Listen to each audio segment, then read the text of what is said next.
ناظرین، یہ کتاب جس کا ٹائٹل ہے قصص الانبیاء، اور اس کتاب کے رائٹر ہیں حضرت مولانا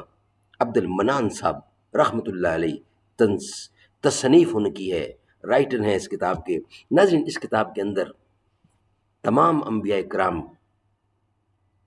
یعنی حضور اکرم صلی اللہ علیہ وسلم سے لے کر حضرت آدم علیہ السلام تک تمام انبیاء کرام کے قصے یعنی سچے قصے، واقعات یعنی سچے واقعات قرآن و سنت کی روشنی میں، قرآن و حدیث کی روشنی میں لکھے گئے ہیں، درج کیے گئے ہیں۔ ہم آپ تک پہنچانے کی جسارت کرتے ہیں روزانہ کی بنیاد پر، اس امید پر اور اس آس سے کہ آپ خود بھی سنیں گے اور دوسروں تک پہنچائیں گے۔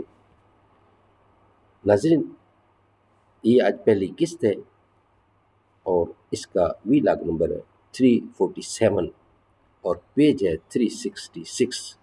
یعنی حضور اکرم صلی اللہ علیہ وسلم کا اپنے ماموں کے گھر میں اپنی والدہ حضرت آمنہ کے ساتھ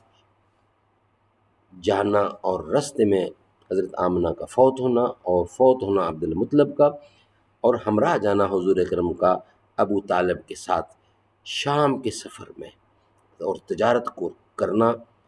اور ملاقات ہونا ان کا رستے میں ایک راہب سے، یہ ہم آپ کے سامنے رکھنے جا رہے ہیں۔ رتبہ تیرا ہے بڑا، شان بڑی ہے تیری، پردہ نور میں مستور ہے ہر شے تیری، نور سے دور ہوں ظلمت میں گرفتار ہوں میں،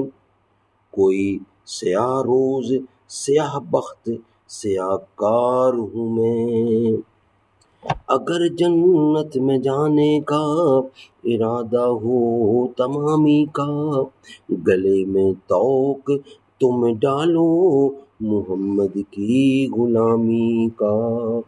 محمد کی غلامی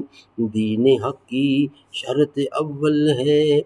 اسی میں ہو اگر خامی تو سب کچھ نامکمل ہے۔ بیان کیا جاتا ہے کہ جب حلیمہ دائی نے حضور اکرم صلی اللہ علیہ وسلم کو عبد المطلب کے حوالے کیا اور آمنہ حضرت صلی اللہ علیہ وسلم کو لے کر اپنے بھائی کے گھر جا کر 2 برس رہیں، پھر مکہ میں آتے وقت اثناء راہ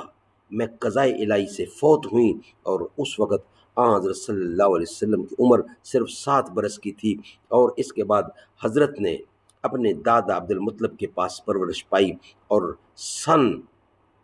حضرت صلی اللہ علیہ وسلم کا 8 برس 2 مہینے کا تھا یعنی عمر، تو اس وقت عبد المطلب بھی بیمار ہو گئے اور ان کی زندگی کی امید بھی منقطع ہو گئی۔ تب اپنے بیٹے ابو طالب کو بلا کر یہ وصیت کی کہ پرورش محمد کی تمہارے ذمے ہے،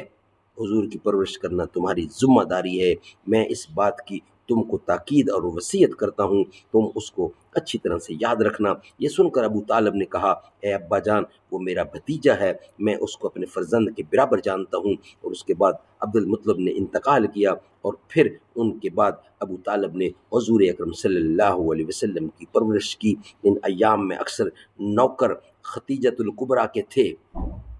اور تمام قریشی شام کی طرف بغرض تجارت جایا کرتے تھے، اور اس وقت ابو طالب نے بھی ان کے ساتھ شام جانے کا عزم کیا، اور حضرت صلی اللہ علیہ وسلم شتر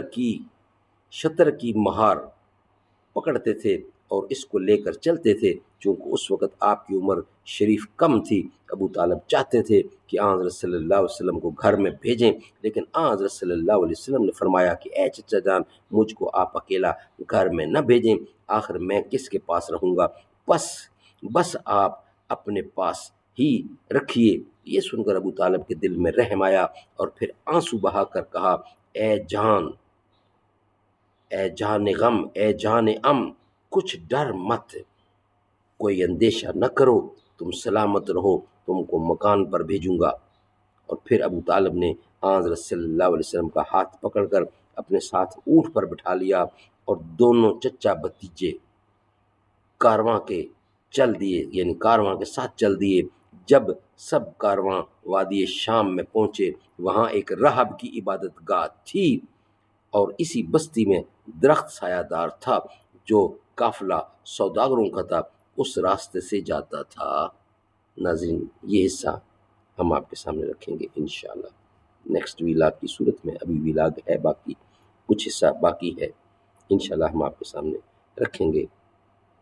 مگر نیکسٹ ویلاگ، یہ ویلاگ یہاں ہی مکمل ہوتا ہے. چہرے جدید جسموں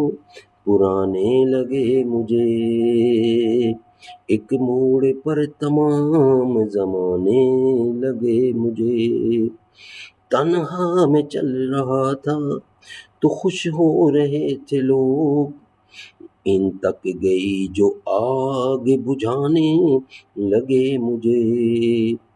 آنکھوں میں جھانکنے کی ضرورت نہیں پڑی،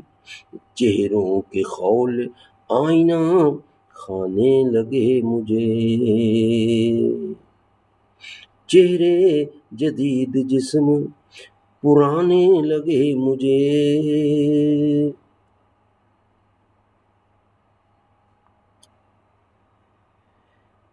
آنسو چراغ زخموں